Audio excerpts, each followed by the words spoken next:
오늘은 출애굽기 21장 말씀 통해서 속박으로부터의 자유라는 제목으로 같이 은혜 나누겠습니다.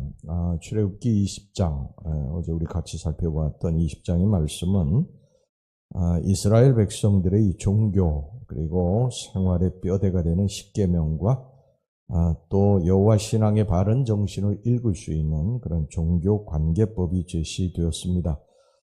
오늘 이제 출애굽기 21장에서는요, 주로 이스라엘의 일상생활에 관련된 이 생활법규들이 여기에 소개가 되고 있습니다.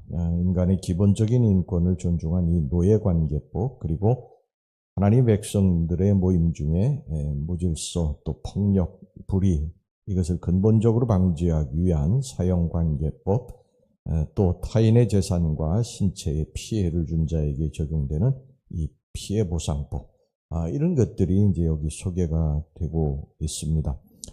이런 법규들은 하나님이 통치하시는 그런 거룩한 공동체에는 공의와 질서가 실현되어야 되고, 인간의 기본 권리, 또 인격, 생명, 소유가 반드시 보호되어야 된다는 그런 엄중한 진리를 우리들에게 가르쳐주고 있습니다. 오늘 여기 본문의 1절에서부터 11절까지 말씀을 보면요, 히브리인 남종과 여종에 관한 법을 소개하고 있습니다. 이건 노예법인데, 사실 지금 현대인들의 이런 상식으로 우리가 보면은요, 이것은 어떻게 보면 저급하게 보일지 모르지만, 히브리인들의 노예법은 인간의 기본 인권이 존중받지 못하던 당시의 상황에서는 아주 획기적이고 혁명적인 노예 인권 보호의 여러 규정들을 세세하게 다루고 있습니다. 더욱이 이 법은 단순한 시민법의 차원을 넘어서서 종교법의 차원에서, 하나님으로부터 기원하는 이 종교법의 차원에서 제정되었다는 점에서 모든 사람을 향한 하나님의 사랑과 공의를 분명하게 보여준다 하겠습니다. 자, 그렇다면 히브리 노예법이 오늘날 우리 성도들에게 주는 교훈은 무엇일까 좀 살펴보겠습니다. 첫째, 이 속박으로부터의 자유를 보장하는 법입니다. 히브리인 가운데 종이 되는 경우는 두 가지 경우가 있었어요. 첫째는 가난해서, 돈이 없어서, 먹고 살 것이 없어서 스스로 자신을 종으로 파는 경우와, 그 다음에 두 번째는 도적질한 것에 대해서 배상을 해야 되는데 배상 능력이 없을 경우에 종이 됐습니다. 당시에 이제 노예가 되면 그 노예는 주인의 재산으로 간주가 돼서 주인의 기분에 따라서 취급이 됐고, 온갖 학대와 또 인간 이하의 대접을 받아야 했습니다. 그뿐만이 아니라 가족이 생겨도 주인이 팔아버리면 쓰라린 이산의 아픔을 그 사람이 겪어야만 했습니다. 그런데 이런 노예들에게 7년에 한 번씩 자유인이 될 수 있는 길이 열려지게 된 것입니다. 이 노예들은 7년에 그러한 안식년이 되면은 몸값을 지불하지 않고도, 돈이 없어서 몸값을 지불해서 자유인이 되어야 되는데 돈이 없어서 지불하지 못하고 계속 노예로 사는 사람들, 이런 사람들을 보호하기 위해서요, 7년의 안식년이 되면 누구나 자유를 얻을 수가 있었습니다. 오늘 본문의 2절 말씀 보겠습니다. 내가 히브리 종을 사면 그 6해 동안 섬길 것이요, 7째 해는 몸값을 물지 않고 나가 자유인이 될 것이며. 그래서 안식년에는 모든 종들을 다 석방했어요. 그리고 모든 빚을 다 탕감해 주었습니다. 이 안식년의 기원은 하나님의 창조 때부터 기원하는 것이죠.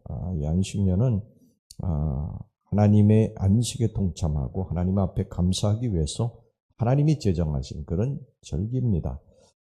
여기에는 깊은 영적인 의미가 있는데요. 여러분, 우리는 원래는 최초에는 우리를 창조하실 때는 하나님의 자녀였죠.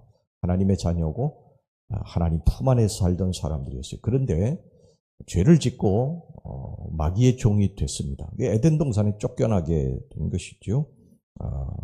요한복음 8장 44절에 보면 우리는 마귀의 자녀였다고 분명하게 말씀을 하고 있습니다. 이게 마귀의 종이었습니다. 우리는 마귀의 종이 돼서 마귀의 온갖 학대를 받고 처절한 삶을 살아왔습니다. 우리에게는 자유가 없고요, 우리가 원하는 것을 할 수도 없었어요. 우리 배후에서 사탄 마귀가 우리를 조종하고 그리고 우리는 그 조정에 따라서 어쩔 수 없이 살게 되고 그리고 멸망으로 갔다는 것입니다. 우리에게 미끼를 던져서 그것을 먹게 하고 그리고 또 그것을 먹은 후에는요, 우리를 질질 끌고 다니면서 자기가 원하는 일을 시키고 그러다가 결국 영원한 멸망으로 그러한 우리를 이끌어 갔다는 것입니다. 그런데 하나님께서 우리를 불쌍히 여기셔서 자유를 주셨다는 거예요. 때가 돼서 7년이 되었을 때 이스라엘 노예들에게 자유가 주어졌듯이 때가 참에 하나님께서 그의 아들 예수 그리스도를 이 땅에 보내셔서 우리를 마귀의 종으로부터 자유케 주신 것입니다. 그래서 우리는 자유인이다. 우리는 더 이상 마귀의 자녀가 아니라는 것입니다. 마귀의 종이 아닙니다. 마귀의 속박에서 벗어난 것입니다. 우리는 하나님의 자녀입니다. 여러분, 자녀는 하나님이 책임지십니다. 우리가 자식을 낳으면 그 자식이 우리에게 빚을 준 게 아니잖아요. 그런데 자식을 낳으면 우리가 키웁니다. 어릴 적부터 먹이고 입히고 기르고 공부시키고 결혼시키고 이 자녀들에게 그런 것들을 다 해주지 않아요? 여러분, 우리가 이제 하나님의 자녀가 됐습니다. 하나님의 자녀가 됐기 때문에 하나님이 우리들을 이제 먹이시고 입히시고 기르실 것을 여러분 믿으시기를 바랍니다. 근데 아직도 많은 사람들이요, 여전히 마귀의 종으로서 살고 있어요. 하나님의 자녀임에도 불구하고 자신의 정체성이 무엇인지 알지 못하고 마귀가 시키는 대로 저항도 못하고 복종하고 있는 것입니다. 그래서 여전히 그 인생이 비참하고 나아지지 않고 있습니다. 마귀가 던져주는 보스록이나 먹고 만족하고 산다는 거예요. 여러분, 이 얼마나 불쌍한 인생입니까? 이미 자유인이 되었는데도 노예로 살고 있으니 정말 불쌍한 인생입니다. 다시 말씀드립니다. 우리는 더 이상 마귀의 자녀가 아니다. 하나님의 자녀다. 자유인이다. 그래서 마귀는 더 이상 우리를 부릴 권한이 없는 것입니다. 마귀가 우리를 다시 부리려고 하면 나사렛 예수의 이름으로 우리가 자유인이 되었음을 큰 소리로 선포하시고 새로운 주인 되신 예수님을 의지해서 여러분 인생을 소망차게 그렇게 살아가시기를 주의 이름으로 축원합니다. 그 다음에 두 번째 이 법은요, 만민의 평등을 보호하는 법입니다. 안식년이 돼서 자유를 원하는 히브리 노예들은 남녀를 불문하고 누구나 자유를 얻을 수 있었습니다. 여기에는 남녀의 구별이 없었고요. 또한 주인의 의사가 종의 의지보다 우선할 수 없었어요. 하나님의 법은 이처럼 모든 만민에게 평등합니다. 우리가 죄에서 마귀에게서 구원받는 조건은 모든 사람에게 다 평등해요. 많이 배우지 못한 사람도 구원받을 수 있어요. 또 많이 가지지 못한 가난한 사람도 구원받을 수 있습니다. 높은 지위에 없어도 구원받을 수 있어요. 억압받고 소외된 자들도 구원받을 수 있습니다. 나이가 많아도 구원받을 수 있습니다. 하나님 앞에서 모든 사람은 다 평등합니다. 그런데 여러분, 사회는 어떻습니까? 사회는요, 그렇지 않아요. 사회는 가진 것으로 배운 것으로 사람들을 구별하고 차별 대우하지 않습니까? 심지어 교회에서조차도 구별하기도 합니다. 괄세하고 소외시키는데 이것은 하나님의 마음과 배치되는 것입니다. 하나님 앞에서 모든 사람은 다 평등합니다. 그래서 예수님은 하늘 보좌를 버리시고 낮고 천한 이 땅에 육의 몸을 입고 오신 것입니다. 우리와 같아지시기 위해서입니다. 사람들은 혹 우리를 차별하고 무시한다 할지라도 하나님 앞에서 우리는 어느 누구와도 비교할 수 없는 소중한 존재임을 잊지 말고 살아가시기를 주의 이름으로 축원합니다. 기도하겠습니다. 하나님 아버지, 우리가 마귀의 자녀였다가 하나님의 자녀가 되었음을 항상 잊지 말고 하나님의 자녀로서 품격을 지키고 살아갈 수 있게 하여 주시옵소서.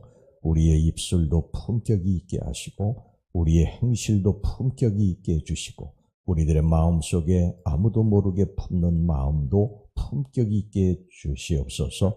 그리고 모든 사람들 다 평등하다오니 이 평등의 법, 주님, 우리들이 세상에서는 가진 것으로 배운 것으로 지위로 차별하고 구분하지만 하나님 안에서 모든 사람 다 평등하다는 사실 기억하고 자부심을 가지고 믿음을 가지고 살게 주옵소서. 예수님의 이름으로 기도하옵나이다. 아멘.